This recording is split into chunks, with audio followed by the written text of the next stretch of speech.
Go ahead, and it's now 7:04 on my clock. Let's call the meeting to order.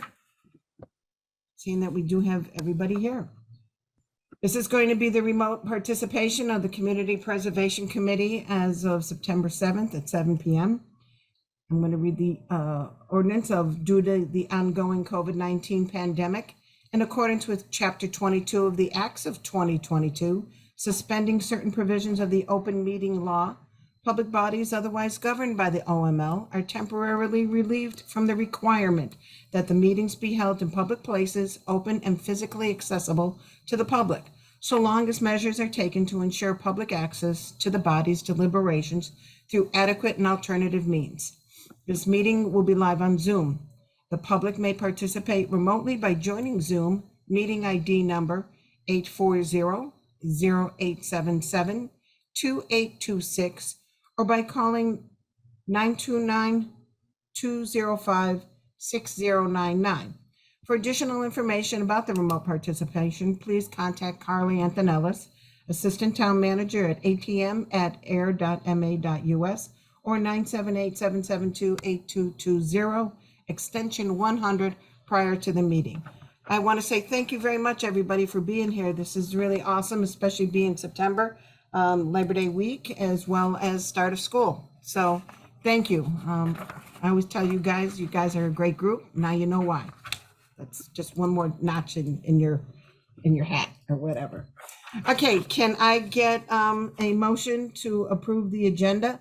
I know that some of the agenda that did go out to NOAA personnel did say 6 p.m. for the time start next to call to order, but I did update it, and it was updated on the website as well as the bulletin board.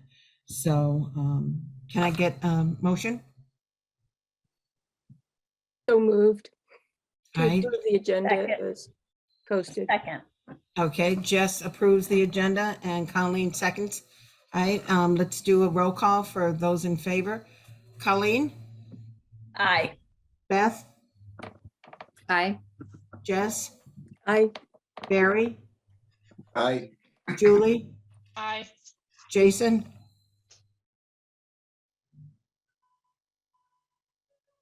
You're still on mute. Yep, you're still on mute. Aye. All right, and the chair says aye, so approved. Next is the approval of the minutes for August 10th. I did not have any changes whatsoever. Jess, you do an awesome job as it is, because you covered you covered a lot.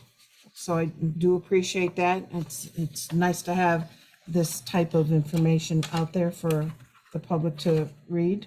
Anybody have any concerns, edits, comments with regards? Nope. All right, can I get a motion to accept the minutes as written, please? I'll make a motion to accept the minutes as written. All right, Barrett made the motion. Second. Colleen seconds. All right, let's go the roll call. Colleen? Aye. Beth? Yes. Barry? Aye. Julie? Aye. Jason?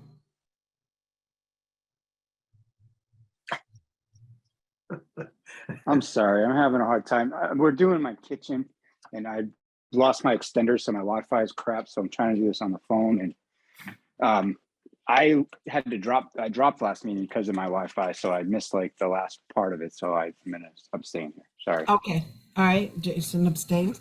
And the chair says aye. So the minutes have been approved.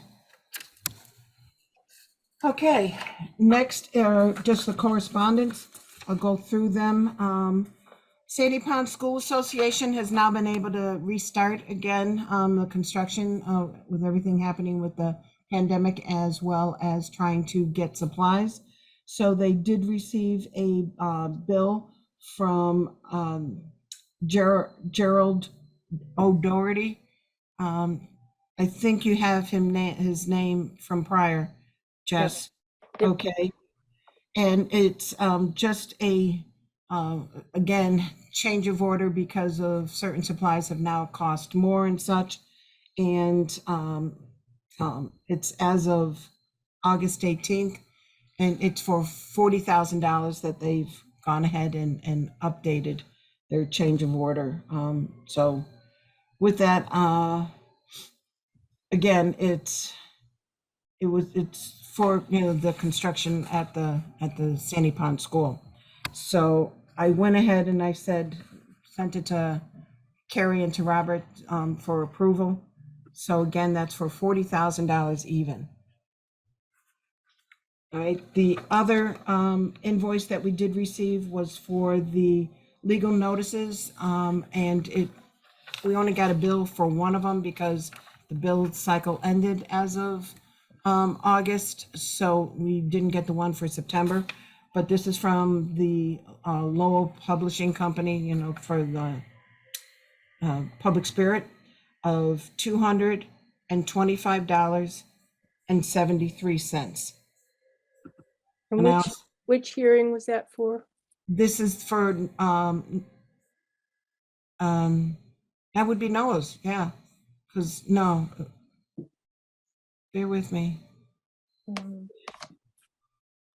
The Jen Goldson public hearing? Yes, thank you for Yeah. the plan, 5-year plan. Thank you, Colleen. All right, so then we'll get the other one, for September, and then we'll get the ones for Noah's from September as well. All right. So that was that pretty much, like I say, for correspondence, Irv gave us an update with regards to the work starting again on Sandy Pond School. And then the other correspondence with regards to the property over at Groton Harvard / Winthrop / High, the appraiser, I don't believe, I'm trying to remember, I know that in the minutes of the meeting, it says that I was going to have a meeting with town representatives. It did. We ended up doing a site walk, and then the appraised value came in again. The property owners are looking for 1.4 million. The appraised value came in at $780,000. Reported that back to the property owners, and they really are not looking for anything under $1 million. They say that they have a developer that's willing to pay them approximately 1.2. So with that, I've, again, mentioned it back to the town, and 780 is the appraised value. So that is where pretty much the town is locked in. And we'll keep on trying to find other ways, or possibly see what ends up happening, and see what ends up, like I say, see what ends up happening. I know a couple questions with regards to having that area for the senior center, especially the flat part at the top. I was told that that's really not conducive. Beth, I just want to bring you up to date. And the reason behind it is, one, because of the terrain. Two, they really are looking for more than a 2-acre lot. And because of that street in the middle, Thornton, they really can't get it to lay out that way. Plus, with it being, like I say, the terrain, they do want to have walking areas, as well as it being up on a hill for individuals to try to walk to it, or try to get, an easier way to get to a senior center. So that's one of the things that they really is not conducive for the senior center. I wanted to make sure you were aware of that, Beth. All right. And others. Thanks. Okay. All right. So those are the correspondence that we received. Anything else? And I just realized I don't have the print off with regards to I didn't print it. Dagnabbit. Hold on. Bear with me. I've got to get the public hearing.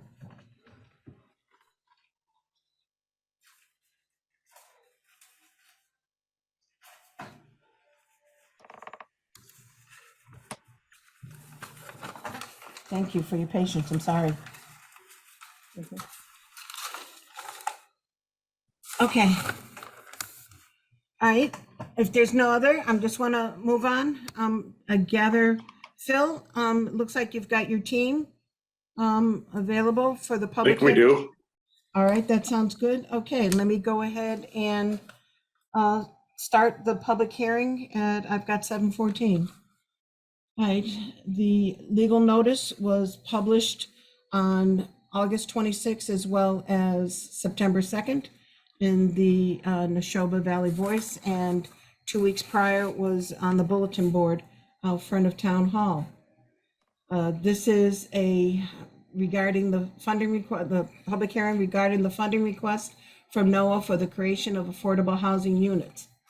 Notice is hereby given in accordance with Mass General Law, Chapter 44B, Community Preservation Act, that the Ayer Community Preservation Committee will hold a public hearing on Wednesday, September 7th at 7 p.m. The purpose of this meeting will be to review the funding request from the Neighborhood of Affordable Housing, NOAA, an effort to create affordable housing units at 65 Fitchburg Road. All residents, members of the general public, and any persons interested or willing to be heard may call 978-772-8220, extension 100, during business hours prior to the meeting for the Zoom meeting information. Sent by Community Preservation Committee, Janet Pravadakis, Chair. And again, like I say, that's when it was listed. And if someone is watching this and they do have questions and they're not online right now, please be sure to send the questions to either Carly or to Alicia Hershing over at the Ayer Economic and Community Development Department, and we'll be able to go ahead and get your answers for you. Now, I would imagine you have your presentation. Do you need to go ahead and be able to share it? I don't know, Phil, if you're going to be doing it or if there's one other member. Well, Jen, I'm sorry, I didn't actually know what we would do exactly. I know that Annika just sent a fact sheet, and I know Sharon is here. So you might have just received that too, Janet, by email, I think. I don't know, maybe I can share it somehow. Let me see if I can try to do that. I did. Sharing is on. I did Hi, get it. this is Annika. Are you able to hear me? Yes, Annika. Oh, perfect. Sorry, I apologize. I have to dial in tonight. I'm not able to be part of the visual Zoom meeting, but I did just forward over sort of that presentation. It's just a simple fact sheet, so something that kind of sums up NOAA's requested kind of the basic facts, so we're not walking through the meeting once more with everybody, but kind of it summarizes hopefully everything we've talked about the last couple of months. So if you want to pull that up, it would just be a little bit helpful, I think, for anyone that's watching this after the fact, is unfamiliar with the project. And I won't be able to obviously see if you've got it pulled up or not, but you know, no worries, happy to talk through anything or wherever you'd like to. I lost it. All right, hold on a second. I'm trying to get to this screen, to this, which one of these is the screen?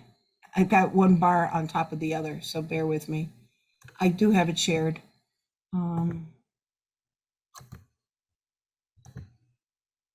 Okay. All right, can everybody see it? Yes. Yes. Okay. All right, and Phil, if you can introduce, if you could please introduce your team, full names, so that we can put it in the record of who. Sure, thank you. Again, my name is Philip Giffey, Executive Director of NOAA, the applicant, and speaking just before me was Annika Lambert, who's our project director. And I guess she'll be able to be on screen tonight. And then Sharon Lowenthal is our development consultant. I know she's here. I'm not sure she's on screen yet or not, but she has a full command of the numbers. But, you know, again, I think we probably has presented this in one form or another. I think the picture where you're sharing currently, Janet, is the phase 1 of the project and along Fitchburg Road. And there's sort of a platform, a gray area to the upper left, which will be phase two, give or take 42 or 44 units. So what you're looking at in front here is, do the math, give or take 64 units, 62 units on Fitchburg Road. They're duplex style, 2-story units, except for the building on top or in the middle there, which is a more multi-family built property. Includes three bedroom units as well. I don't know the total amount, but I know Sharon or Annika can correct me. And then there's a little brown shaded building to the left, brown and gray, and that will be the community center available to anybody in Ayer, actually. I don't have the parking count in front of me, Janet, but there's plenty of off-street parking available for the residents in the units. I believe the fire department and police department, all the town departments have weighed in, and I think we factored in, the proper turning for the vehicles of all types with them. We've talked, of course, with the Conservation Commission and have been before the ZBA. For those who are maybe listening for the first time, although we have a significant process to go through with the ZBA for others to weigh in on what opinions they might have, or others to share how it might be amended or bettered in some particular way. But you'll see that the green area is appropriately a wetlands area of about 4.5 acres, I think. And it extends up to it doesn't connect with the road that I'm forgetting the name of at the moment, but that's owned by DHCD, and we may eventually have to run a sewer line up that way to connect. It won't be visible, it won't harm the environment. We'll be seeking an easement from the town, but there is a connection up there that if we'll be having to use if the town doesn't yet extend the sewer line up Fitchburg Road. And I understand over the long term or the next near term, there could be an application to state authorities for the extension of a sewer line of about 1,000 feet or more from the center of town up to Fitchburg Road in order to encourage more development in this particular area. And we're glad to be the first, but the first means things aren't always ready. But we're happy to help the town do that, because I think the application, as I understand it, might be improved if housing is included or affordable housing is part of the potential MassWorks application. So I think we're looking at, and again, Sharon and Anna can do the bedroom count, but this first phase, which we're getting ready to submit, if the ZBA process goes well, at the end of the year, we'll be able to submit in basically in early 2023 for a potential review by the state. And if they believe that we've gone far enough with the town, as we've said before, applications are not always approved in the first round, and they take a while for the state to sort of season these things, because there's many other very qualified developers in the state who are trying to do something similar, build affordable and mixed income housing in their community. So we're in competition with them, but we always know that we have to wait in line for the application. So again, to the maybe new members or new people on screen here, we're in front of the ZBA. We're being reviewed by the town committees, responding as best we can. That's a process that will take us through the end of the year. And as we receive feedback, I think the proposal that we're talking about, I hope I'm not talking too fast. Sometimes I do, I'm told. So if the project will be, give or take, a $30 million project, and we're seeking in this round $400,000 from the committee. And I think the leverage on that is very significant. If you do the numbers at 70% or 80%, so every dollar you put in, you get another 70 back. In terms of development that comes from basically the public sector and the private sector, because this is a tax credit project, means that we go out to the banks and private investors of the world to retrieve their capital, which is heavily monitored. So a lot of the money, frankly, probably the preponderance of money is really public sector money that comes in through the private sector, and every state is allocated a certain amount of tax credits. And we're fortunate enough in Massachusetts to have a number of opportunities to do this through the course of the year with very good people. And then when the project is done, for those who don't know, tax credits were very heavily monitored. So we can't walk away and abandon you. We have never an intention to sell these. These units are going to be affordable for the long term. We'll be managing this with another professional firm throughout the life of the project.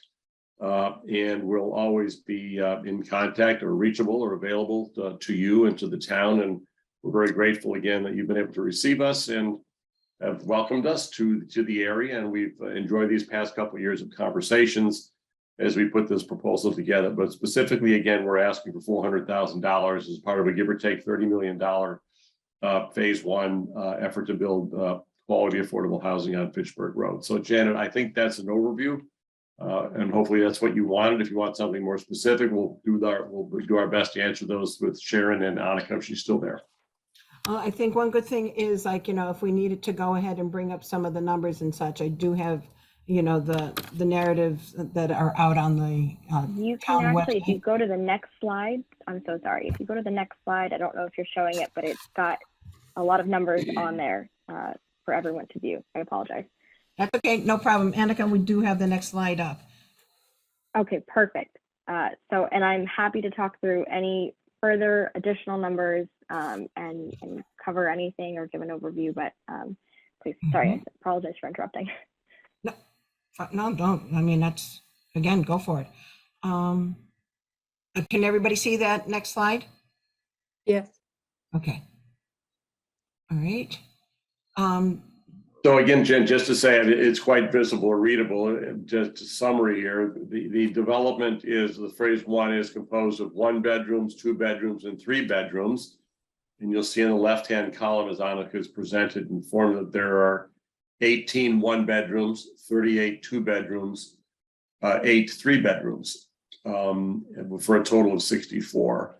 And these 4 gray, the gray in the bottom below them tells you the income levels of the variety of peoples who occupy these particular units. And this is all required when we submit our applications to the state. So these are tax credit projects, except for the last piece, which is called workforce housing.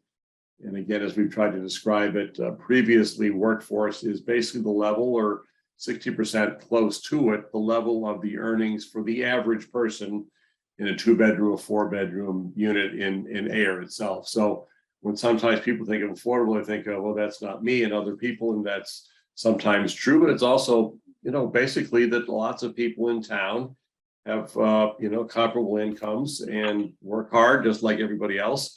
And this housing will be available to people in Ayer and other places. But these incomes also are mimic the incomes in the town of Ayer itself. So that's what the bottom part sort of allocates these opportunities for housing across a variety of incomes. And to take your, one step further with regards to the workforce, Sure.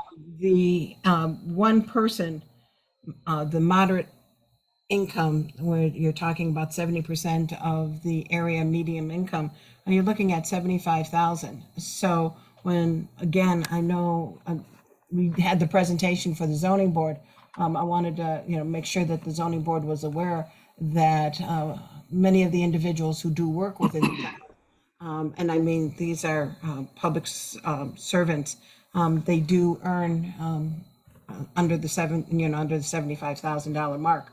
So yeah, it's nice to know that we'll be able to go that whole spectrum, not only 30%, but all the way to the 70, under 70. Right, Janet, sometimes you couldn't in this place, but you could add market rate housing depending on how much, the numbers of this per debt you can carry and what the market holds. But I think it's important for people to understand is these are people that you will know. These are people who you work with, who are service in various places, and are professionals in their own way. So just for those who are maybe new to this kind of dialogue or conversation, these are people that you'll know.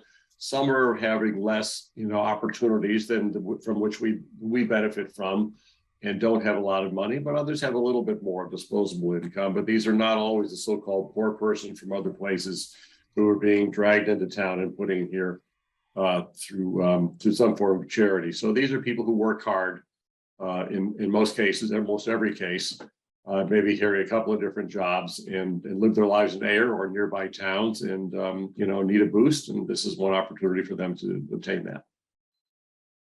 Correct.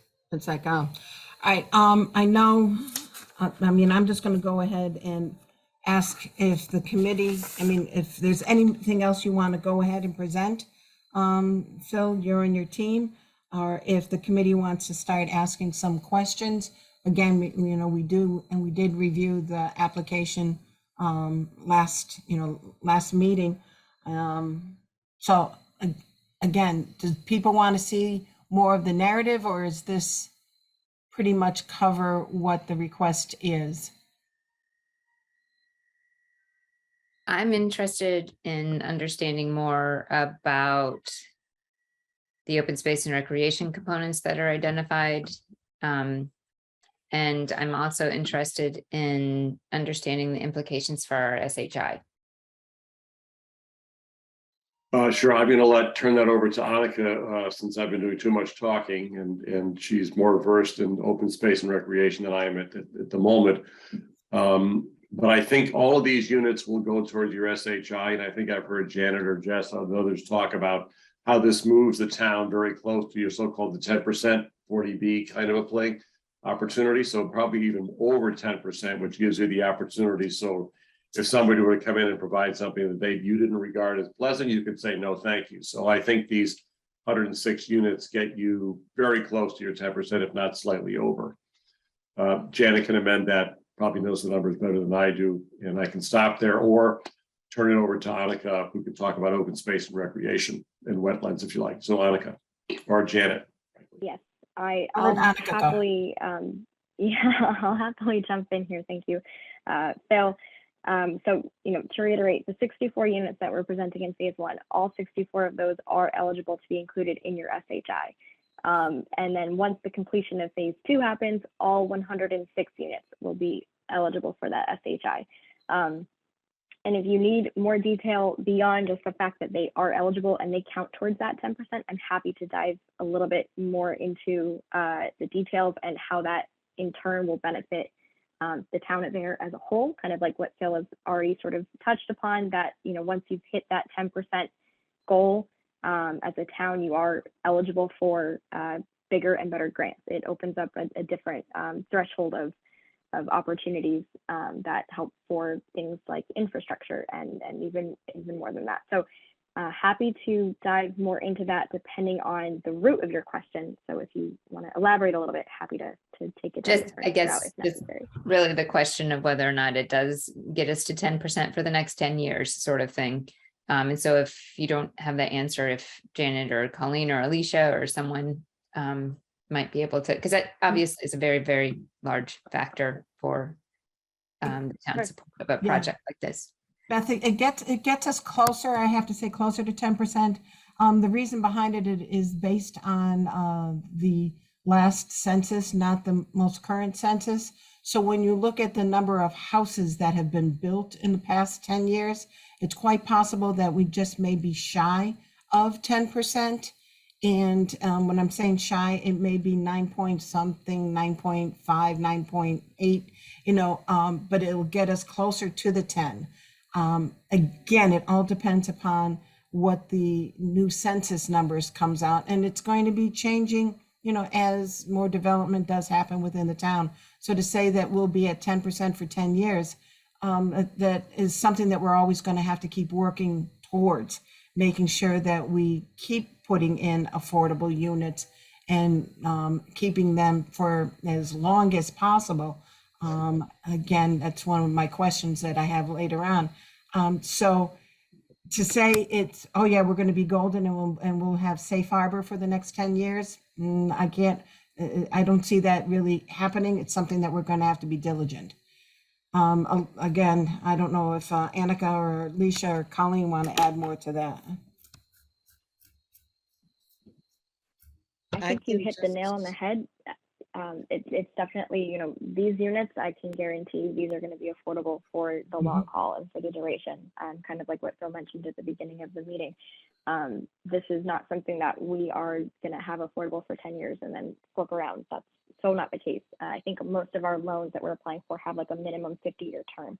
So these are units that, at least from NOAA's perspective, we will provide at the end of this project 106 units that are affordable for 50 years out. And obviously I happily will kick the kind of nitty gritty details to other projects in the area and the overall Ayer SHI back to Alicia and team, as I know that she's been working really, really closely with all projects that come past her to make sure that you are as close to that 10% threshold as possible. But at least from NOAA's perspective, these units will be for the long haul affordable. I'm sorry, you're saying for the long haul, but then I heard 50 years. Oh, that's another, 50 yeah, years is that's, the minimum. yeah, that's a question I know that I have, because right now Right. I need to know what the deed restrictions are going to be. You know, is the deed restriction going to be in perpetuity? Right. You know, because that's one thing that we do look at. I know that when there are mass state numbers, there is state funding that comes in, you can't do in perpetuity, but you can do 99 years, and that's Pleasant Street School is 99 years. So that's one of the things that we need to ask back to NOAA of, can we have in perpetuity or 99 years for a deed restriction? So great Sharon, question. Sharon may 50 know that a years little bit is- better than we do. It is sometimes depending on the funding source. We certainly don't mind longer than better. Again, we don't have any intention to, we're not going to be flipping this thing to the private sector and then letting people go out in any way, shape, or form. But it does need clarification over the long term with ZBA as to which source and for how long. So I don't know if Sharon, if you have a handle on how to respond to how long each unit or each funding source requires their own restrictive covenants. The tax credits are in perpetuity, but as I understand it, anything that goes on the deed, which is subordinate financing, has to be defined. They used to use the last surviving grandchild of JFK or something, but when I first started in this, but now I think it's 99 years. I think you're correct. The different loan sources have different restrictions, but the tax credit it will be in perpetuity. Okay, all right. I just want to make sure. Yeah, I know that other towns have done them in perpetuity, and I would really, like for us to be able to figure out a way to do that. I think Alan has addressed that with us for some other things, though, that it's really tricky in the legal language to do in perpetuity. Just as Sharon said, you have to give a more definite answer. So 99 years has been. Sharon, does that mean workforce housing too? When you're saying tax At credits? workforce, I don't know. I don't know what their deed restriction says. I can see if it's in their regs. As long as you know, that's really what our major concern is. We just don't want it to be the state minimum of 30 years. No, it's not. The state senator, actually Jamie Eldridge asked that today. So one of his staff people did, and I said I'd get back to them tomorrow. I wanted some clarification from Sharon before I misspoke. Because I know all the funding sources have a different number, but nobody does less than 30 years anymore. And we can all remember, often some of us can remember back 30 years. So it does go faster than any of us would like. So it'll be in perpetuity or 99 years, whichever comes first. Workforce is 40 years, like the MHFA loan. Right. If that's the case, then is that the minimum, or is that the guideline? The max. I'm reading from the guidelines. The Okay. workforce guidelines. Okay. Again, is that what it's saying for a minimum, or is that's the limit? It can only be 40 years and nothing more. I don't know. I Okay. don't know the answer Yeah. to that. Sharon, that would be great if you could find out, because again, if we can try to keep them all 99, that would be great. All right. So Beth, does that answer your question? I know Alicia was going to chime in. Hi, everyone. I was just going to say that right now they're doing the SHI list on the 2010 census. And with that, we probably will make it just over the 100%. But as soon as they move it to the 2020 census, we will probably be a little shy. We do have other affordable units coming along possibly. And we have the inclusionary zoning that should give us other affordable units as well. So, and if we were shy with the 2020 census, we'd be shy maybe 10, 12 units to keep at that 100%.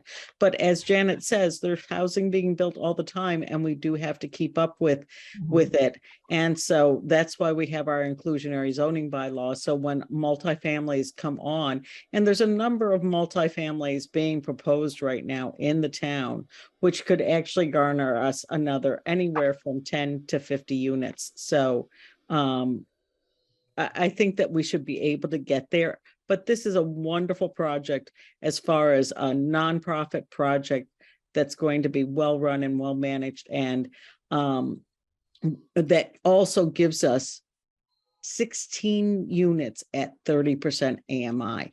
And the only way they can do that is with tax credits, because that's a really remarkable, that's equivalent to getting subsidized housing. You know, it is subsidized housing, and those are hard units to build.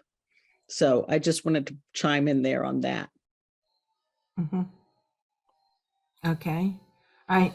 Next, if we want to move over towards the open space question, Annika? Yes, happy to talk about that. So it's easier. You can definitely flip back to the very first slide that kind of shows the overview of the property, or the projected property, rather. You can kind of get a sense for, one, the vast amount of open space. So that's all that green that you see towards the back behind the buildings, that heads towards Isaac Lane as you move away from Pittsburgh Road. All of that, and as Phil mentioned, there are wetlands through there. So that will remain open. We can't build on the wetlands. There's a 100-foot buffer zone. We do have a very, very small sliver of the parking area for phase 2 that interjects minorly within the 100-foot buffer zone, but on the whole, the project for the most part stays well outside of that boundary. And then north of the 100-foot buffer zone, away from the unit, so heading up towards Isaac Lane, a good chunk of that back area, while it's not a boundary area for the wetland, it will remain undeveloped with our project here. So that will be just untouched property, as it's not feasible for us to build on the other side of the wetland without disturbing the wetlands themselves.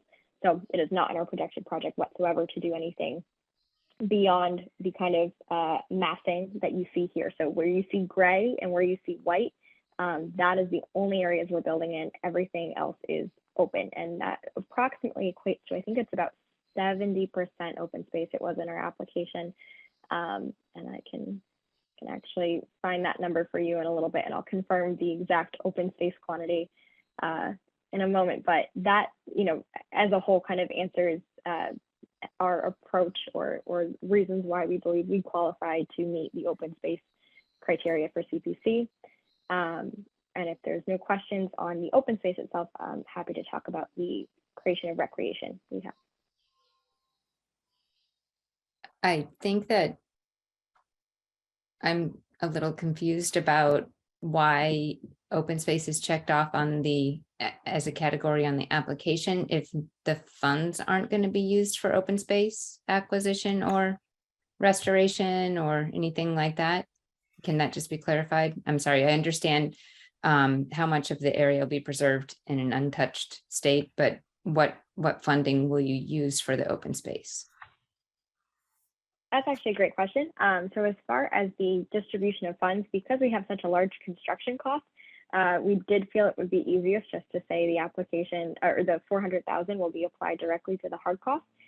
Certainly, if we need to, check off and contribute some money towards the open space, if that's through acquisition or some other means, we can certainly allot a percentage of the 400,000 towards that if it is what is needed to do in order to qualify. But given the actual hard cost of construction is, north of 21 million, and we're only requesting 400,000, it felt just cleanest to apply it all to hard cost, which would, aid in the creation of recreation more so than the protection of open space. I do suppose there is some aspect of the construction costs, as far as the sort of the land is concerned, that can somewhat be contributed to protecting that open space. We will have to do some site work that will go and move through the actual wetland area. So in some ways, I suppose you could attribute it like that, but if it's cleaner for the presentation, happy to kind of take a better look at how we allocated the 400,000 amongst the project.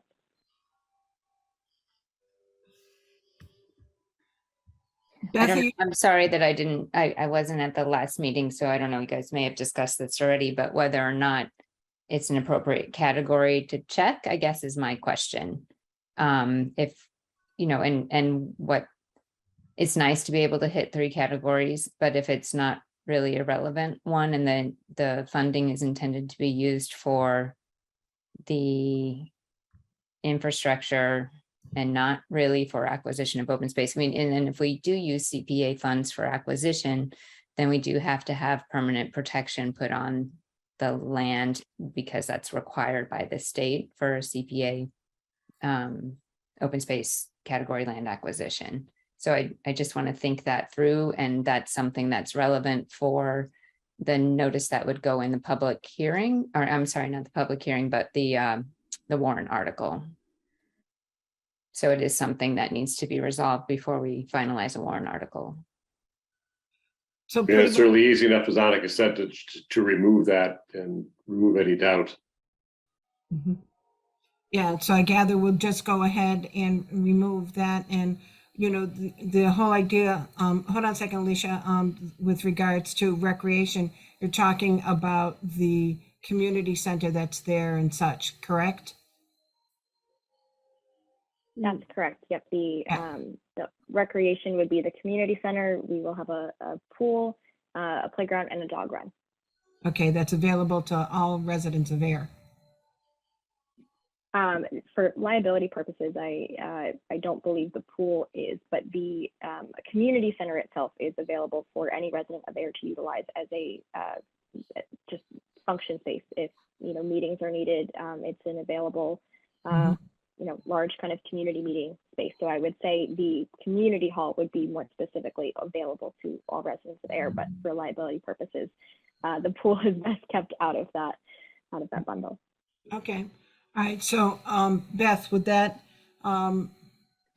meet the need of, we'll just remove out the open space, and maybe for phase 2, we might be able to go ahead and do something with regards to pathways and things like that to, or whatever, but we can address that phase 2, but just keep phase 1 as being recreation and, specifically community housing, but we can add recreation because of it is passive. Does that help? Does that help, Beth? I'm just trying to think what within the recreation category. And again, maybe you guys talked about this at the last meeting. I'm sorry, I didn't. Mm-hmm. I just want to make sure it's, like that we don't encounter. There is a playground as well on site. Okay, that makes sense.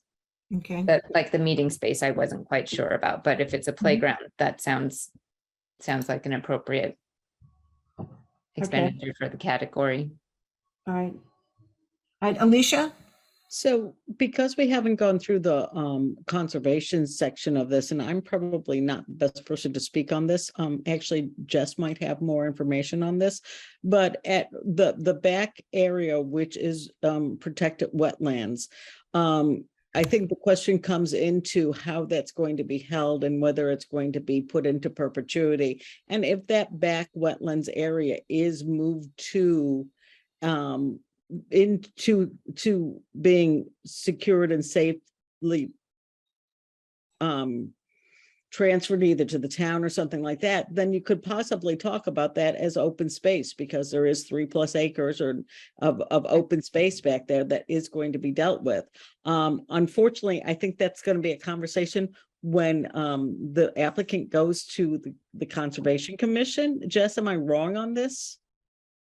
I'm not actually sure on that. Conservation Commission's primary concern would be if the sewer line does cross to Isaac Lane, how it crosses that intermittent stream. I do think either here or with the zoning board, the issue of, in terms of give and take, since the town's being asked to give a bunch of, a number of waivers on, say, connection costs, et cetera. In terms of give and take, somehow taking that back area and putting that into some kind of protected status, I think would be a good thing. Not just the wetlands and buffer zone, but also that small part at north of the wetlands that right now can't be developed. It'd be nice to protect all of that. So I'm not actually sure where that discussion happens, if it's here or if it's before the ZBA. Can you find out, Jess? I mean, can you? At our next meeting, yep. I'll- Okay, good. That, have Heather, possibly research it or something. I don't think this is a Conservation Commission jurisdiction issue. Okay, So I don't think it comes into the commission. I think it's primarily ZBA or here. Probably more ZBA. okay.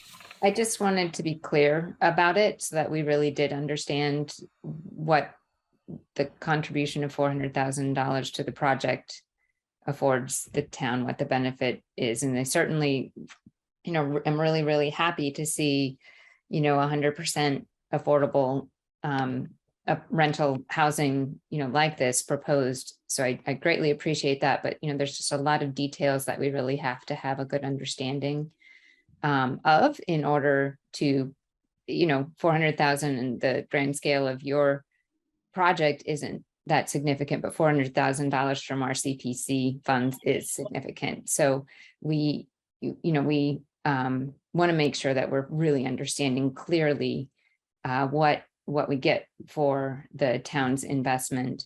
And that's why, having the multiple categories checked, I just wanted to make sure we were all, clearly understanding. Even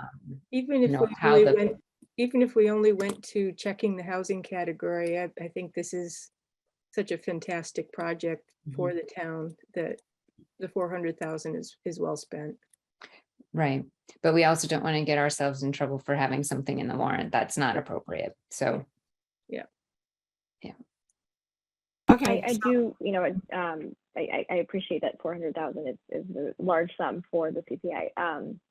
And if it is easier, just as far as the warrant is concerned, certainly would be happy to limit it, what we're checking off to, recreation, if it does indeed apply, and then housing, knowing that housing is going to be the largest component of our spend here.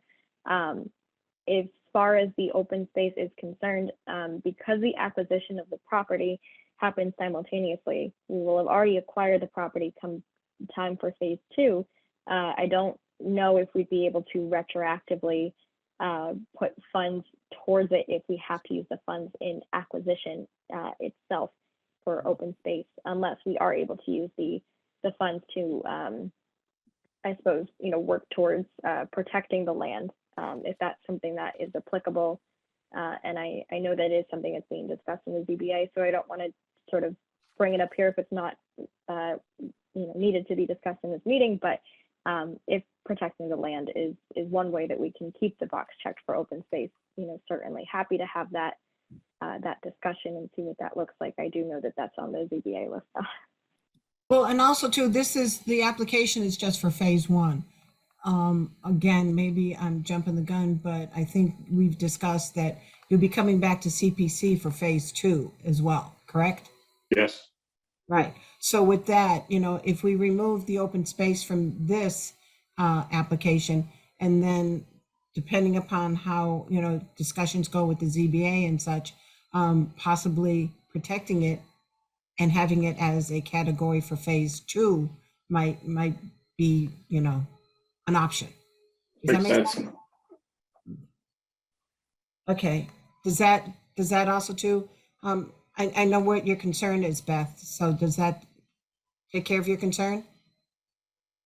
Right, yeah, I think it's fine. I just want to, make sure that what we vote on at town meeting is appropriate. And I guess maybe some clarification on the timing for this application related to the application going into the state and They because have, there needs to be a local contribution, I think, and when do we anticipate that happening? And then what's the timing for how does timing for phase 2 relate to that, I guess? I know that they have a timeline on their narrative that is out. Again, if I need to bring it up, it is on their narrative on the website. I But apologize, I didn't put a timeline on this kind of mini slide deck, okay. Especially as the timeline is always evolving, as things move and change, and unfortunately, because we are so early out, and the actual process for being funded through the state is a little bit finicky. So it's not always something that we can guarantee, even with our best attempts to kind of estimate. But what I can say as far as the actual project timeline, we do hope, as Phil mentioned, to apply for state funding by the end of, or it would be very early 2023. We would submit our application to the state. In order to be eligible for that application, we have to have some rough commitment of funding that we send in with it's called a pre-application. That pre-application is due around the end of October.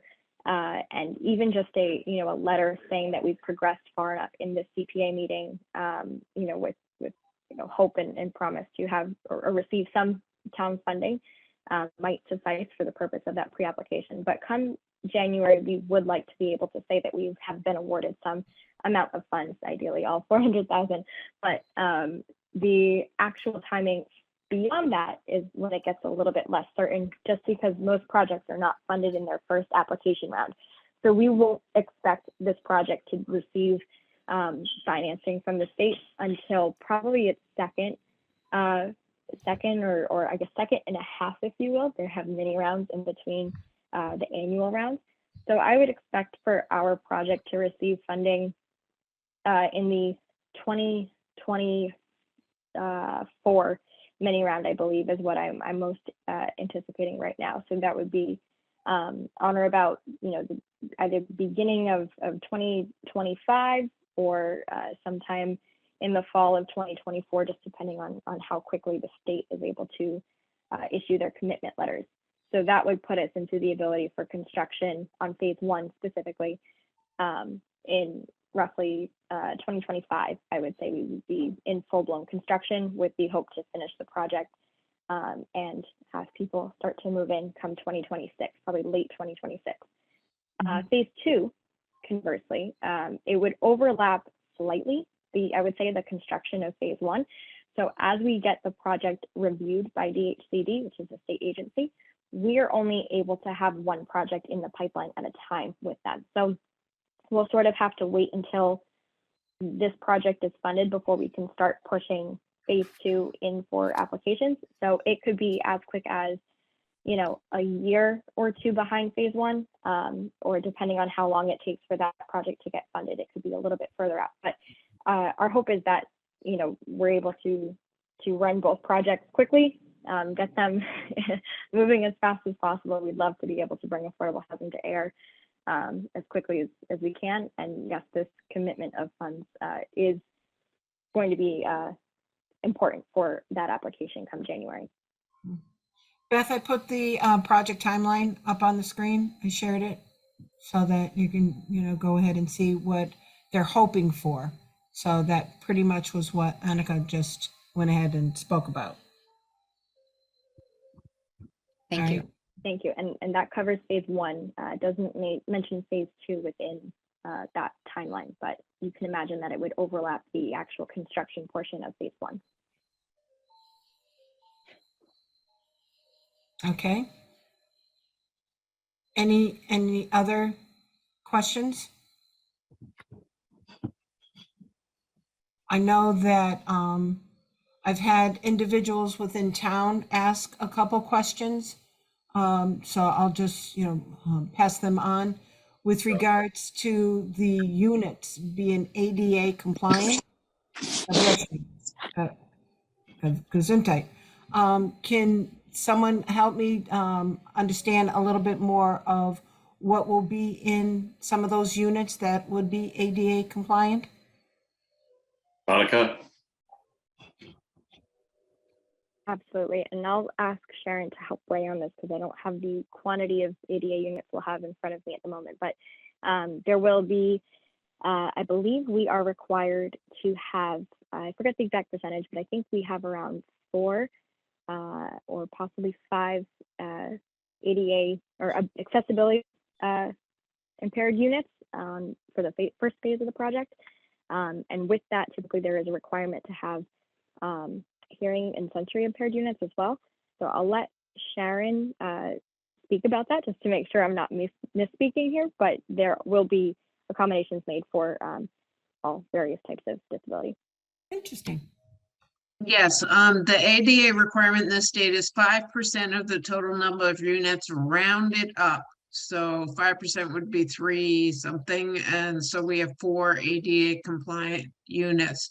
2% have to be sensory combined, so that a hearing person with a hearing deficit could live in the unit and still see flashes or whatever emergency signals for fire or whatever. All right. Are they going to be like say accessible, like say wheelchairs, so that countertops and things like that will be Yes, that? Okay.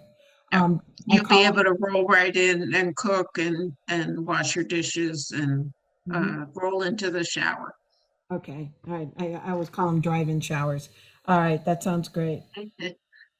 Another item that people were asking was with regards to the lighting fixtures that are going to be installed more than likely by all those by the units in the parking areas and such. Will they be, and Beth, you can help me with the terminology of, Dark sky compliant. dark sky compliant, correct? Thank you. So with that, will they be those type of light fixtures? I think the answer is I yes. do. Monica gets on that. I think that, we triple checked for you, but I think I can say with some faith that we will be complying with those as well. And we'll have as many energy and sustainability features built in as well. That's what I from what I remember from your meeting in the zoning is that they're going to be like I say energy efficient and such. Yes, Will the units have air conditioning? I believe so. Okay, just checking. And like I say, these are questions because I've been talking. No, I can't imagine one to build anymore without AC. In the old days, I think Sharon might remember you didn't have them or you didn't want them in senior units, but I think they're pretty much required now. Okay, and what type of fuel? Like, is it oil, energy? Is it electric? Is it gas to heat the units? I think I'm going to have to defer to Annika if she's still here. We've been using natural gas. I think we're all trying to move away from, fossil fuels or buy clean energy from some source. So whatever we use now, I'm not quite sure if it's electric or gas, but we're moving towards clean energy purchases as well. Annika, you remember if this is all electric or is there natural gas here? So I do believe we will have some gas component. I think it's the natural gas component, but the project will be Passive House certified, so it will be as energy efficient as we are able to make it. So if that hopefully kind of blanket statement answers any and all questions about the green or the eco-friendliness of this building. Passive House certified, and with that, Phil is correct. The HVAC and air conditioning throughout the units. It is a little bit helpful to have that if you're trying to keep everything as energy efficient as possible to keep the unit sealed up and provide air conditioning. Okay, all right, that sounds good.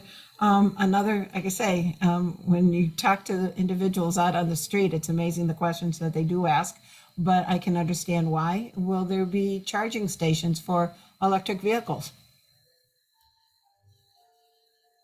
I know we've been building them everywhere, but I have to say there should be, right, Annika? So that's a great question. I don't actually think that we have gotten so far in our specific site planning where we've planned for electric vehicle charging stations. It's certainly something that we can, keep on our radar and assess. I would say if the need was there for it, I would say absolutely we would provide. I don't know that it's always something you see in a typical affordable development. I'll defer to Sharon if she's seen them elsewhere. I do know, however, that we will have enough parking so that every unit will at least have one parking space plus some accommodation for guest parking. But beyond that, we actually do have, or we are requesting from the ZBA, a slightly lower number of parking than what is typically required of a development this size. So, we are not trying to eliminate cars necessarily, but trying to stick with a more eco-friendly approach, but we'll be providing bike stations, et cetera. And just generally, we are within a decent range of the commuter rail station as well. So we do hope that this will be a less car-oriented development. Mm-hmm. Yeah, and I think one of the questions was people were asking if, and I'm trying to remember, I think you addressed a little bit on one of the ZBA meetings, is using some sort of shuttle bus to, just in case individuals do need to get back down to the train station and whatever.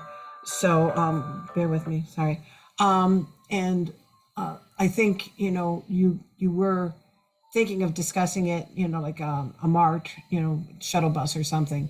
Is that, am I dreaming, or did you guys talk about that? I think there was a discussion. I don't know that we're going to be running a shuttle bus. I don't think that we can afford one in this particular development. I think that I know there was conversation about that in the last meeting or two, or about the Regional Transportation Authority running for stops up that way. I would assume that would happen. I don't think we can afford to run a bus. I understand that. Yeah, no, I understand that. I see Alicia's got her hand up.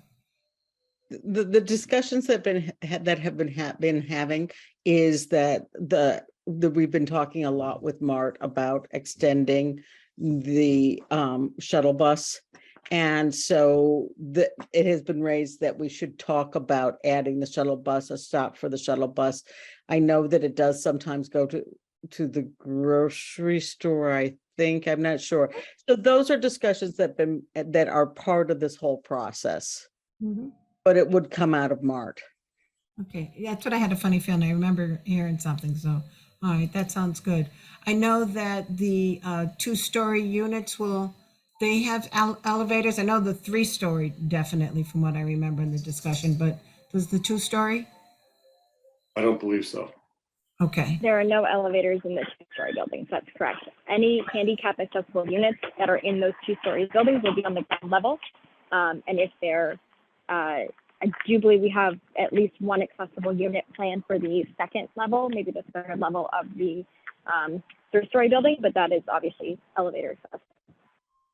All right, and the 3-story, yeah, correct.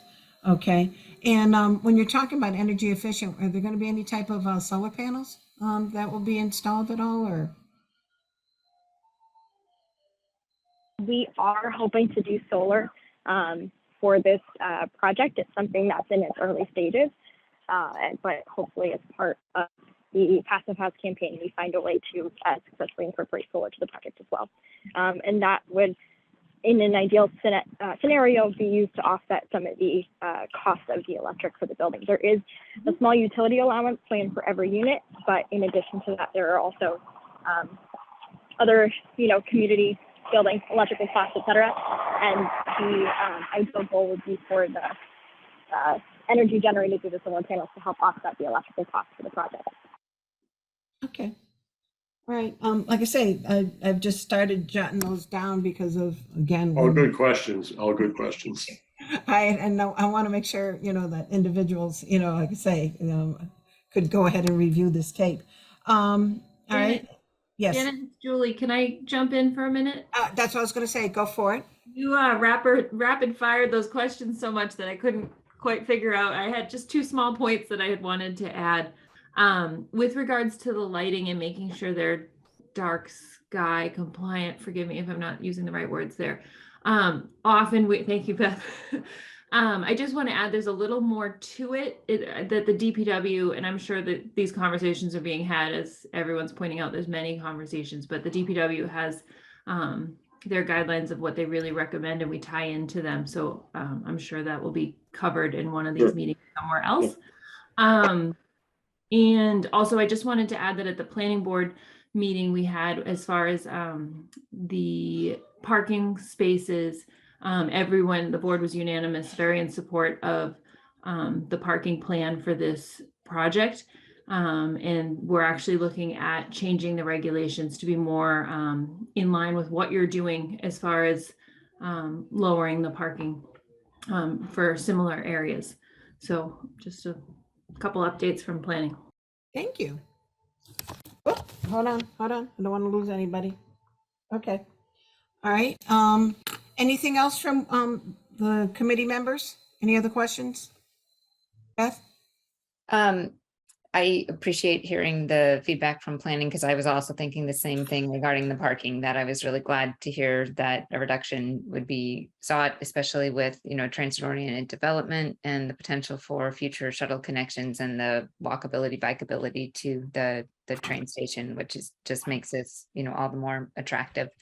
I did want to ask a little bit, because they did mention other waivers, and one of the things that really throws me for the civil plan as presented right now is that there's only one entrance and exit. And I just wanted to understand where you were at with that proposal, because it's my understanding that normally that wouldn't be an allowable arrangement for a proposed development of this size. So I just wanted, and again, it's very technical in terms of site plan and under the purview of ZBA, but it's such a big component of the project. I just wanted to kind of get an understanding of that. I don't think That's a I've heard fantastic that question. comment before. Yeah, So I I was just don't about to know. say, Phil, I don't believe we've had that discussion yet with anyone regarding the site plan itself. I will say that we do have a very competent civil engineer, somebody that's actually done projects and done peer reviews for the town of Ayer for other projects. But as we work through our site plan peer review process with the ZBA, I'm sure if there's any major concerns around the entry points for the property itself, that'll probably get raised and flushed out through that process. So thankfully, the ZBA is conducting that peer review, and we'll know a little bit more about the kind of changes that are required of the site plan. I, at this point, though, don't have anything further to kind of update you on, other than this is the first it's being brought to our attention, but something we'll certainly pay close attention to, depending on what's allowed and what's required. Okay, thank you. I realize it's early on in the process, and there's probably going to be a lot of changes to the site plan layout as a result of the There ongoing. usually are one or two. It's a great question, though. It really is. And I'm happy you brought it up, because it puts it on my radar a little bit sooner than the planning board surprising us with it at a future meeting. So, Right, I think it's the emergency access question, I believe, but yes, we'll have opportunities to talk about it more. All right. Anything else from any other committee member? Hearing crickets. I know that Pauline has had her hand up. Pauline, I know you've got a question. Go ahead. Thank you, Janet. Yes, I have a question regarding the 64 initial units, but let me also thank you, Janet, for bringing up the elevator issue. If the units will, for those who are unable to use stairs, will only be on the first floor. What about of the first build, the 64 units? What about those who visit residents on the second and third floors? Will there be no elevators in the building at all? That is a phenomenal question. There are no current plans for elevators in the two-story buildings, which would service any that we can run past our architect and determine what's required by code. I would say are intended to be code compliant.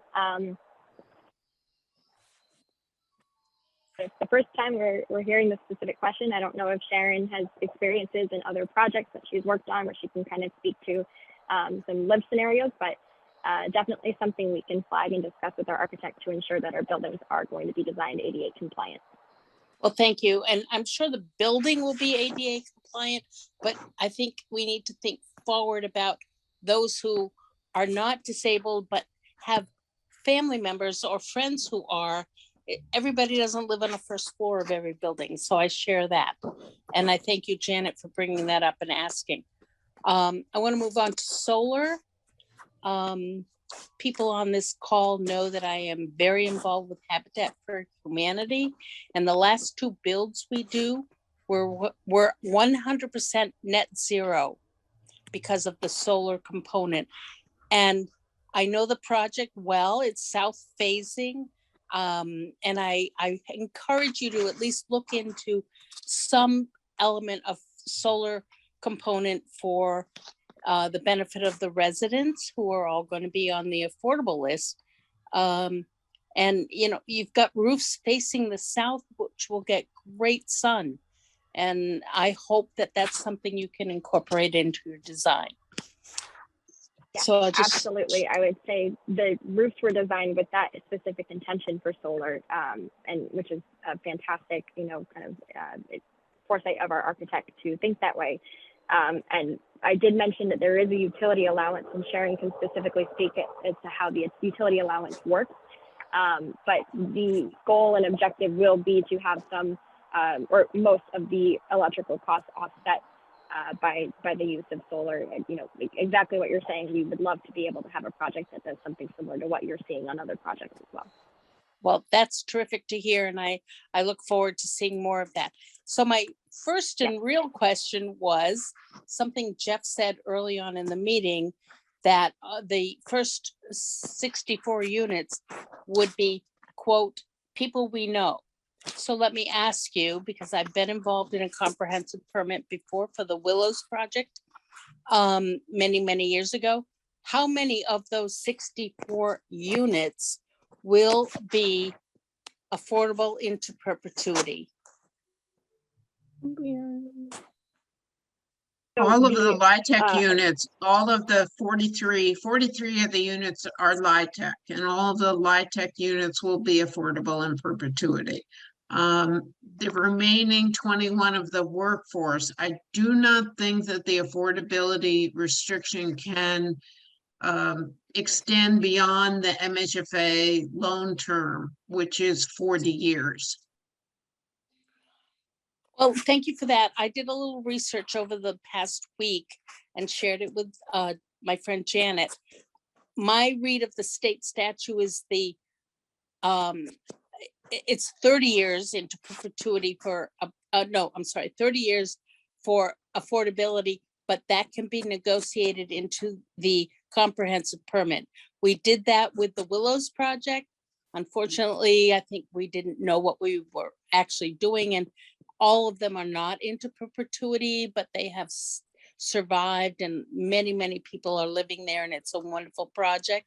This is a different project, and I would love to see, as a resident and a supporter of affordable housing, that as many, if not 100% of these units, the first 64 and the remaining, however many add up to 106, are 100% affordable. There's absolutely no reason in my mind why that can't happen.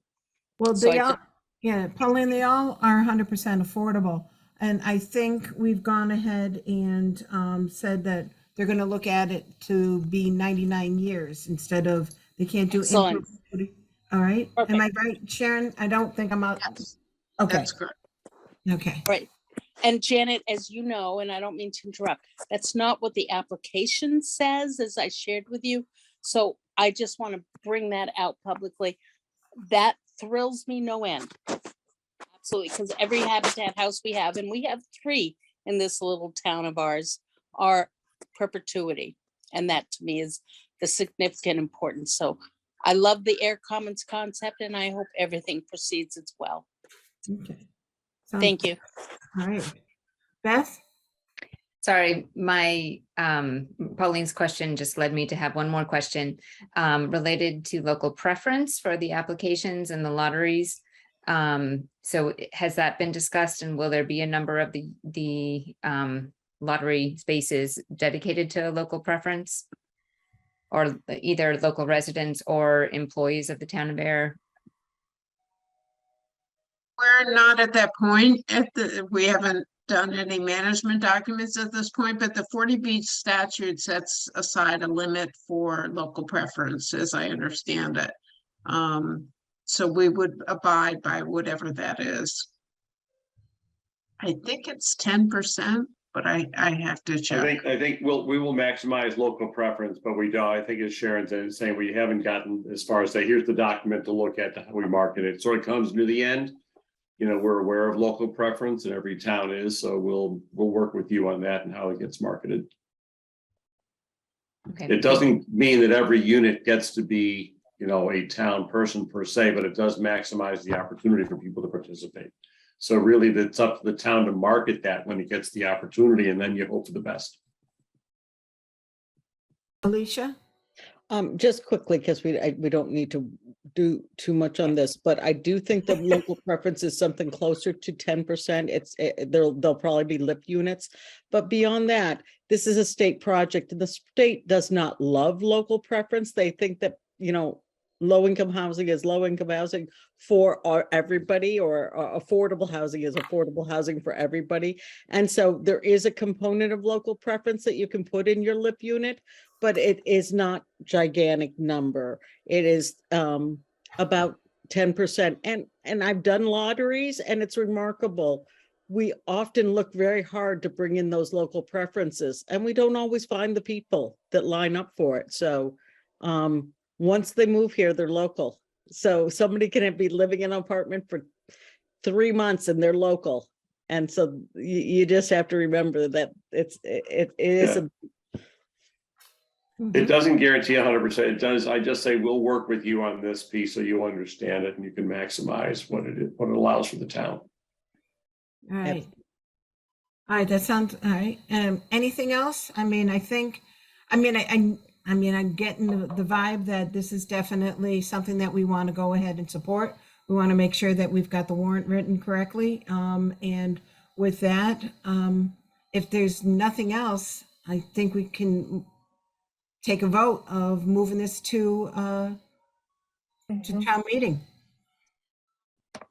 All right, can I hear a motion? Unless there's anything else. Okay, go ahead, Jess. I make a motion to, for CPC to support this project and move it to town meeting vote at fall town meeting. Seconded. All right, Julie seconds, and let's do a roll call. I moved everybody around, so it's going to be all over the place now. Barry? Aye, I approve. All right, Jason? Yes. All right, Julie? Yes. Colleen? Aye. Jess? Yes. Beth? Yes. And the chair says aye, so it's unanimous. It will be going to town meeting, and we'll go ahead and generate a warrant article and make sure that we get it to the town manager before the end of September. So with Very that, much. no, thank you very much. This is Thank this you. is a great opportunity, and we look forward to this part as well as phase 2. All right. Well, thank you, Madam Chairman. Thank you for everybody else participating and for your questions, and should more arise, maybe to Janet, and then we'll do our best to answer them. Excellent. well. Sounds great. Shall I do. also encourage people to check on the ZBA schedule because a lot of this material will be covered there. All right. Shall do that too as well, Jess. Thank you. All right. Again, thank you to your team, Phil. Well, we have a great team. Thank you. It's great to work with the town. You're very collaborative, and these are astute questions from you and the others. And so, you know, we appreciate it. Good to be here. All right. Great. Thank you. Looking forward to it. Bye, everybody. Thank you. Night. Thank you All so right. much. I did not do a sample warrant article because I wanted to make sure everything was all set. But I will go ahead and, generate one for our next meeting. Go ahead, Jess. What were you going to say? Oh, just, we do have to close the public hearing. Oh, yes. Okay. All right. So, all right. I'll go ahead and to adjourn the public meeting, the public hearing meeting at 8:24. Can I get a motion to have it close? I'll make a motion to close the public hearing. All right, Colleen, and I saw Julie was. Seconded. And Julie seconded. All right, let's go ahead. Roll call. Beth, Yes. Julie, Yes. Barry, Yes. Jess, I, Colleen, Aye. and Jason. Yes. All right, I gave you time this time. I'm going to go ahead and call you last then. All right, and the chair says aye, so public hearing is now closed.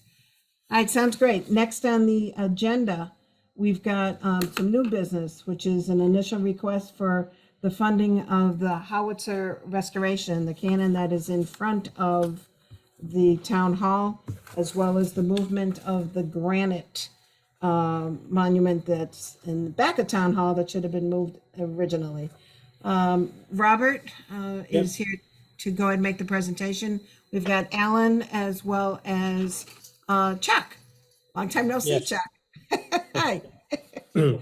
Madam Chair, good evening, and members of the CPC. Thank you for all that you do for the town and on this important committee. And Madam Chair, I appreciate the consideration this evening for our application. And in the interest of time, I'll just provide a brief overview and then turn it over to Alan, who has some images and so forth for our project, and then any questions. And as mentioned, I'm joined by Alan Minoyan, the Director of Community and Economic Development, Chuck Schultz, the Facilities Director, as well, who've been working on this project. So what you have in front of you is an application seeking consideration for $32,232 in CPC funds under the historic preservation category for the historic preservation of the 1943 howitzer. The total project is $40,232. There is a cost share of $8,000 from the facilities department. There are three major components, and Alan will get into some more detail to the project. One is the moving of the granite monument, and we have visuals from the rear of the town hall back to being with the howitzer where it was originally. So if you've noticed there's sort of a disconnect there. The restoration of the howitzer, and Alan will focus on those components, and also the proper base and foundation for the howitzer. If you look at the original photos and research that Alan has done, there was a concrete base originally that piece was placed on. When it was placed back, unfortunately, it was just put on the ground. And as Alan will get into some detail, by doing that has significantly impacted the decay of the wheels on the piece. So our project also proposes to put in the proper base foundation to preserve the piece moving forward. The final piece is as I mentioned in the application on timeline, we have a very aggressive and ambitious timeline. Ideally, subject to approval from town meeting for funding, we would like to have the project completed for a commemoration event on Veterans Day of this year for November 11th. I know we're on a tight deadline for that, or at a minimum to have the project completed before winter, again, subject to CPC funding, town meeting approval, and of course, the construction climate. So that's just an overview of the nuts and bolts of the application. With that, through you, Madam Chair, I know Alan has some visuals and a brief presentation, and then we're available, obviously, for any questions that the committee has. Sounds good. Alan, do you need, can you share your screen or? Yeah, I believe Cindy Knox, I think Cindy will be sharing those images. First Excellent. one. Okay. So the piece we're talking about is the Ayer Town Hall 1943 historic howitzer. It is a howitzer. And the howitzer is a monument to Staff Sergeant Leon A. Cody, who was an Air World War II, U.S. Army member, died in action on his 25th birthday in 1944. The cannon is also dedicated to all military veterans of air. The howitzer was donated by the Cody family in 1985, gifted to the town of Ayer. The 1943 howitzer came off of Fort Devens, so it's a very important and tangible cultural and heritage connection between Ayer and Fort Devens, and that 80-year shared cultural history and legacy. We can go to the first image, please.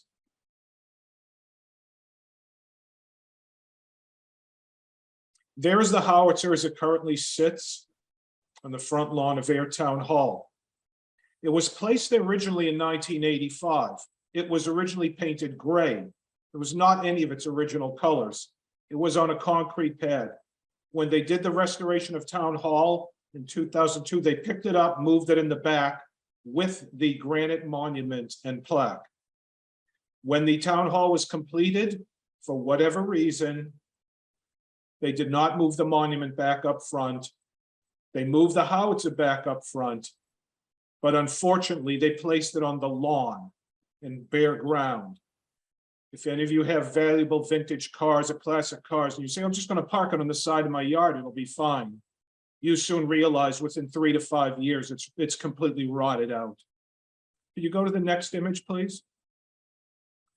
The howitzer itself is in good condition overall. Here is the issue. These are the original 1943 rims and tires. The howitzer is completely original to 1943. It's actually an amazing piece and survivor. There are not many of them across the country that survive from World War II. But here is the unfortunate severe decay and rot from placing it on the raw ground 20 years ago. Next image. This is the plaque that was gifted to the town of Ayer by the Cody family in 1985. This is the granite block that the town placed the plaque on that again was originally up front with the howitzer. They should be together, and this is what we are doing to bring them together. Next image. And just so if you want to know, it's not an abstraction, a toy, a piece. This is what it did. It was a devastating weapon of war. It was US Army. It was airborne, believe it or not. That's why the barrel is so stout. They would drop these, parachute these howitzers out of aircraft onto the front lines. And young Leon Cody, Staff Sergeant, was an anti-tank man. They were brutal weapons. They were designed to beat fascism and kill fascists. To me, that's a good thing, but that's a personal opinion. Last image. This is how it looks in its original state. We propose to restore it back to its original color. I know it's a boring olive drab, but that is the color it had to be. This is a combat field piece. And it's important. So as young people, students, military, it has to be brought back to its original state so they can learn and understand. Why was it that color? Why were the wheels like that? What are all these elements? So we are proposing to work with Certified Welding and Fabrication of Shirley. They've given us a good quote. They will completely sandblast the howitzer, get the inappropriate black paint, which never should have been put on it, back down to its original. They will treat it and prime it properly. They will repaint it all drab, and then they will try to restore the one wheel, which is in fairly good shape. They're going to try to restore the original. The other wheel is completely gone. They're going to fabricate, literally recreate that original rim, which is fascinating in itself. Chuck can maybe address the most important part for the preservation. We went all through this now then to restore it and renovate it. But if you do not construct and place it on a new proper pad or base, it will simply rot again. And we will do what unfortunately those before us did, made a very bad mistake. So the concrete pad or base is integral to the preservation of the howitzer for future generations. And as Town Manager Pompion said, it would be wonderful. We may be able to have this back for a ceremony on Veterans Day. That's a very ambitious, deadline. If not, perhaps Memorial Day 2023. But our friends at Certified are stating to us, we'd like to try to make it happen for Veterans Day, this November 11th. So it's a very important piece that will be a heritage monument, not only to young Staff Sergeant Leon Cody, but to all the generations of service people in the town of Ayer. And hopefully it will stand as a monument to future generations. Maybe we can resolve issues in our country and world without using devastating weapons in the future like this. And perhaps that'll be the lesson of this piece. Thank you. Thank you, Alan. All right, Robert, again, we do have the application. Chuck, do you want Chuck to mention about the pad and everything? Chuck, through the chair, Chuck, did you have anything you wanted to add? Yeah, I give you a breakdown on what we're looking at for the pad. Cost-wise, we're looking at about $13,500 to install a patio paver similar to what we have right now in the Columbia Street side of Town Hall. Now to have a cement foundation underneath it, so when the house is, we won't think it'll stay nice and solid. Crane work, possibly to move the howitzer if it's not already been moved for the restoration, is about $4,000. The monument move is an additional $1,700. That's to move the monument from the back of the building to the howitzer where the new pad is going to be put. And then an additional $2,500 to add 2 lighting features to it, just like we have at the flag in the sign in front of Town Hall to light it up at nighttime. We've already completed the procurement for all those projects, and we have the number for getting that done. It's right about $25,000. All right. Thank you, Chuck. All right. Anything else you want to add, Robert? Madam Chair, I would just add that we will, there will be some letters forthcoming within the next week to your attention, to the CPC, in support of the application from various community and veterans organizations, as well as the select board and some other entities. So that will be part of the application packet. All right, that sounds good. I know I've got just a couple questions with regards to when the howitzer is moved via a crane, taking it over to DPW while the pad is being built. Is that when the welding company will go ahead and work on it while it's at the DPW shed? No, the howitzer is not going to the DPW shed. The howitzer will be picked up by Certified Welding and Fabrication of Shirley. Okay. They'll put on a truck and they will bring it to their facility in Shirley, their professional facility, where it will be, all the work will be completed. And once completed, brought back. And just so you know, I will document with videos when they come and move it. I will document the restoration of it as it's happening. I'm going to even volunteer my time and services to help with it. Yeah, we'll document it very well, and then they will be bringing it back from their facility. And Madam Chair, also to part of your question, the plan is, and Chuck is sort of our logistics expert here because there's a lot of moving parts, but I believe the plan is when the howitzer is moved off property to be restored, At that point, the construction for the base would commence, so that the base is constructed, obviously, and ready to go when the piece comes back. Okay, yeah. Now that I'm reviewing Chuck's document here, it's option 3 that's saying the restoration company can move the howitzer and they'll pick it up and restore it.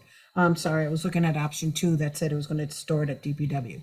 Okay, so now I got that. All right. I myself, I mean, it's like this is something that you inherited, Robert, and with that, it'd be nice to put all pieces together and get it on a safe pad and restore it back to where it's supposed to look like. And then the next decision is up to you guys of which direction it's going to point. But with that, we'll go ahead and I'll open it up. Does anybody else have any questions with regards to the application?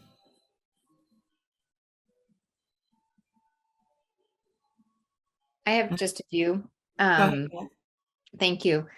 The location of the pad will be at the same location where it's currently sitting. Is that correct? Through the chair, Chuck, do you want to touch upon that? Absolutely. Yep, we plan on putting it back in the same location. We plan on making a 17 by 17 round pad for it to sit on, and then more of a cement foundation underneath the patio pavers that you won't be seeing, but it would go back into the same location as the plan. Okay. And then the monument sort of between the howitzer in the town hall sort of position or in front of it. I mean, it's not that critical. I'm just trying to get an understanding. No, Beth, that is good. And I'd like to, I'm going to design a couple of different alternative placements that we can present to everybody. And then as a community, we might be able to say, yeah, which would be preferable.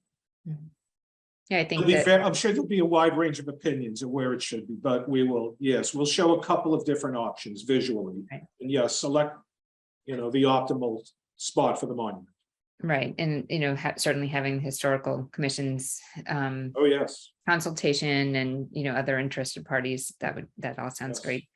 And, it sounds like a great project. I was wondering if the group in Charlotte that'll be doing the restoration will be following the National Historic Preservation Standards. Is that? It's not a National Register piece. Right, no, it's not a National Register piece. It's already been dramatically altered when it was brought here in 1985. I won't go too deeply into it, but they've welded many parts of it together. A few pieces have been removed that were dangerous, some of the gears, if kids got their hands in there. So it really isn't, it's not a National Register object. So it would not have to be restored to national, but I can assure you, I'm going to make sure it's really brought back as close as possible to its original 1943 state. Okay.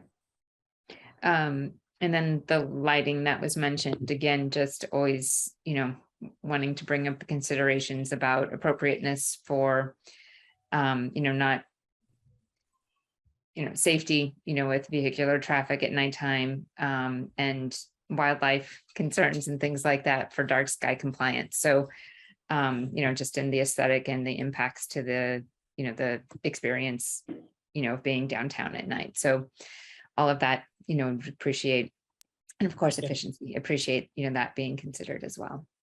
And Beth, if through the chair, just to add quickly, as you know, the historic town hall and the grounds, it's in the historic district. Right. And one of the pieces of this project, and Chuck works with this quite often, and I believe Alan does as well. All of this also will be reviewed by Mass Historic, because it has to, whenever we do any historic alteration to either the town hall building, interior or exterior, or on the grounds, they like to review and weigh in on that, which they will. Thank you, Robert. I should have said that, Beth. My apologies. Right. The concrete pad is subject to review Because, right, that's permanent construction. And the lighting and, yeah. Right, on the building, but the howitzer itself is not, but that's right, all the rest of it is, yes. Okay, good. Thank you. All right. Anything else from the committee? No?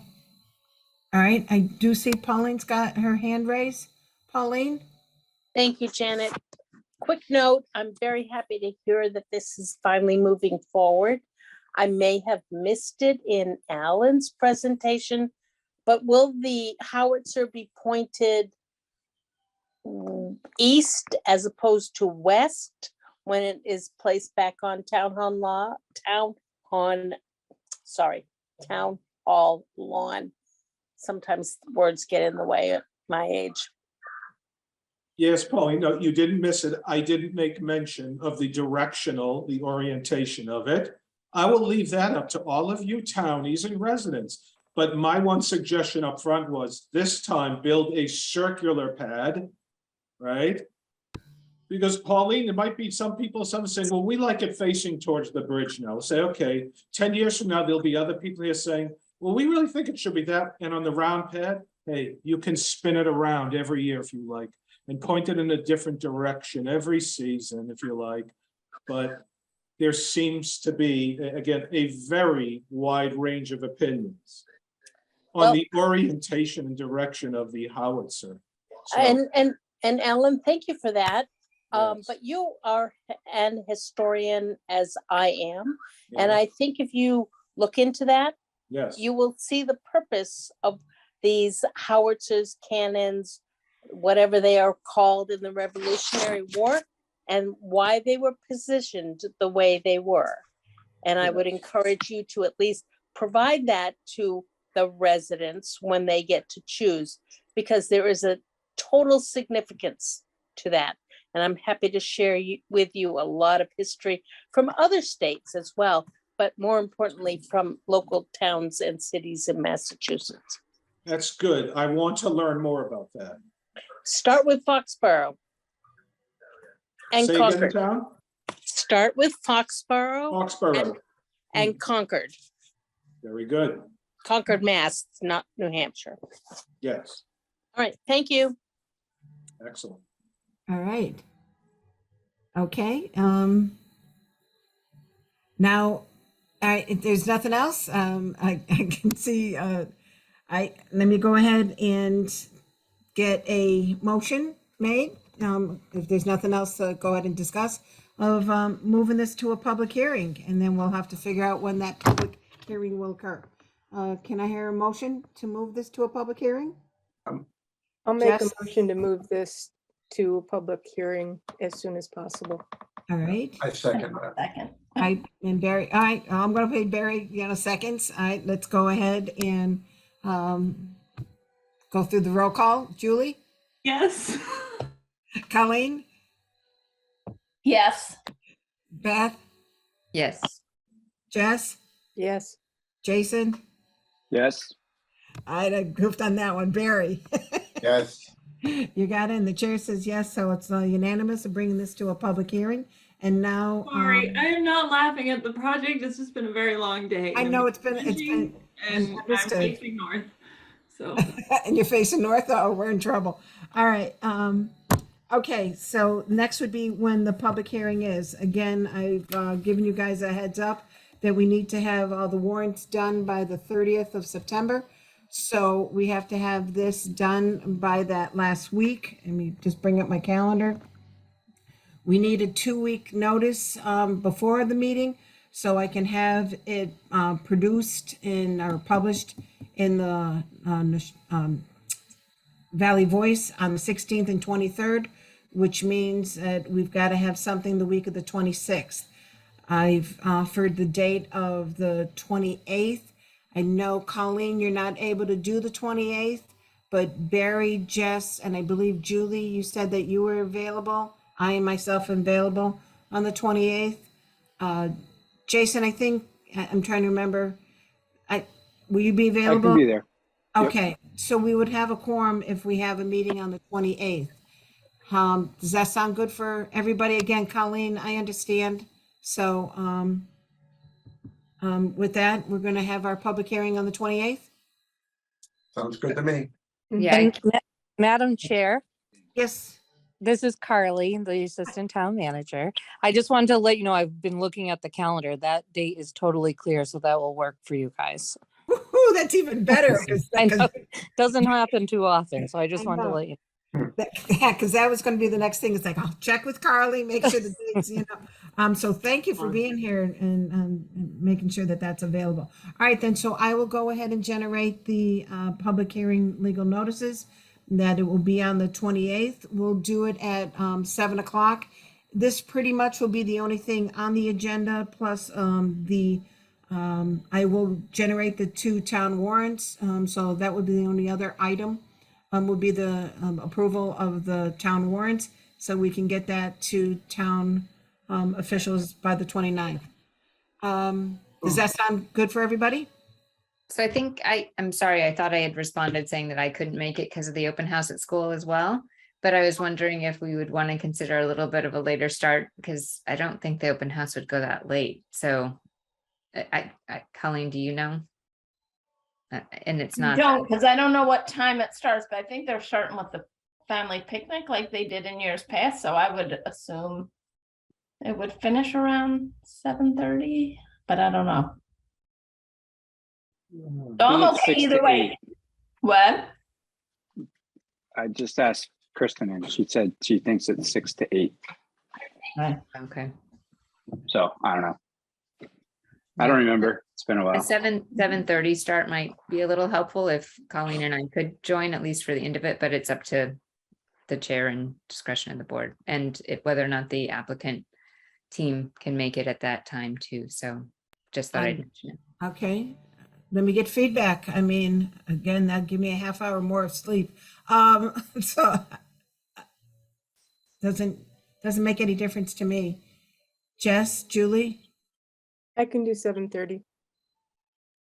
I'm glad it helps all of you. If you don't mind, I get punchy after 8:30. We can keep whatever time you need. I'm hoping that, this, it doesn't, again, Noah's definitely was more, detailed.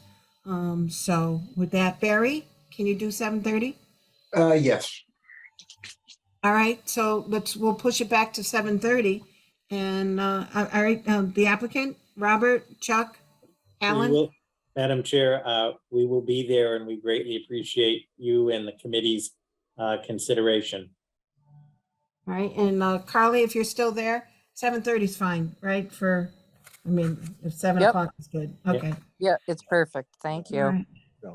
Okay, so 7:30 on the 28th for the public hearing. Thank you, Beth, for mentioning that. That sounds good. And again, we'll still have a quorum just in case you all are not able to, because at least we can start the meeting. All right. I think that's it for reviewing this application. Again, I'll be putting it, I'll have Cindy put it out on the, put all the parts together, because we just got another part earlier today. I'll have her put all the parts together and put it in for funding requests underneath that category on the CPC site. So individuals do have the ability to look at the application. Anything else that people can go ahead and see? Or questions? No. All right, Robert, thank you so much for you and your team to make Thank the you. presentation. We're glad to get this up and going. And I appreciate it, Madam Chair and members of the committee. Thank you. All right. Okay, thank you. And I think being the time, again, just like Jess said last minute, due to the time constraints, we didn't do a committee report. Unless there's something major going on with one of the committees. I'm looking around. Nope. Well, all right, Jason, did things go? We just asked Jason, did things go well during the select board meeting with regards to the playground? I wasn't there. Oh, okay. Robert, did it go well? Yeah. I didn't hear back from Jeff. Yeah, through the chair, yes, the select board did award the notice of award to Brighter Horizons. And Jeff Thomas and Dan Van Shalwick did a great job. So the Right, and project that's- moves forward. That's for the remediation, correct? Correct. That's right. Right. Yep. Yep. Okay, excellent. It was in the Alright. amount of 173,000. That was Brighter Horizon. Okay, that sounds great. All right, thank you. Yep. Now you know, Jason. Woo. All Well, right, I mean, I knew that they were talking. I hadn't had a chance to check in with Jeff. So, no, understood. but either way, we're breaking ground soon. So it's going to Excellent. start seeing some action. It's great news. All right, that sounds great. All right, if there's nothing else. All right, I don't hear anything other than crickets, so can I get a motion to adjourn the meeting? I make a motion to adjourn. Barry makes the motion. Second. All right, Colleen seconds, and all in favor, I'm just going to say aye. Hi. You got it. All right, again, thank you so much for being on the meeting. All right, good night, everybody. Good Good night, seeing you all. everyone. Thank you.